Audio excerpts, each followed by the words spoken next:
ഇവർ പൈനാപ്പിൾ പുഷ്പിക്കാനുള്ള സംവിധാനം ചെയ്യും. അതുകൊണ്ട് ദോഷമൊന്നുമില്ല കേട്ടോ. അത് എത്തിപ്പോൾ നേർപ്പിച്ചിട്ട് 50 മില്ലി വെച്ച് ഒരു പൈനാപ്പിളിൻ്റെ കൂമ്പിനകത്ത് ഒഴിക്കുകയാണ്. ഓരോ പൈനാപ്പിളിൻ്റെ കൂമ്പിനകത്ത് കൃത്യമായിട്ട് നിശ്ചിത ദിവസത്തിനുള്ളിൽ അത് പൂവ് വന്നിരിക്കും, കായ്ച്ചിരിക്കും. പക്ഷെ അതുകൊണ്ട് ദോഷമൊന്നുമില്ല. പക്ഷേ ഈ കാർബൈഡ് വെച്ച് പഴുപ്പിക്കുന്ന മാമ്പഴം തിന്നുന്ന കുഞ്ഞുങ്ങളുടെ കാര്യം കഷ്ടമാണ്. വല്ലപ്പോഴും ഒരു കിലോ മാങ്ങ വാങ്ങി കൊടുത്തെന്ന് ഓർത്തിട്ട് കുഴപ്പമൊന്നുമില്ല കേട്ടോ. പക്ഷേ അടുപ്പിച്ച് 2 ദിവസം കൊടുത്താൽ 3-ാം ദിവസം വിവരം അറിയും. ഇത് സംഭവിക്കുന്ന കാര്യമാണ്. ഈ ടാഗ് ഫോൺ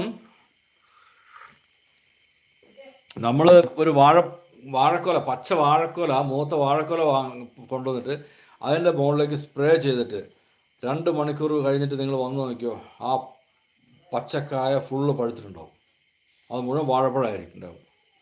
ഇതൊക്കെ ഞങ്ങൾ വിളിച്ച് പറയുമ്പോൾ നിങ്ങൾക്കതൊന്ന് കേൾക്കാനാണല്ലോ ബുദ്ധിമുട്ട്.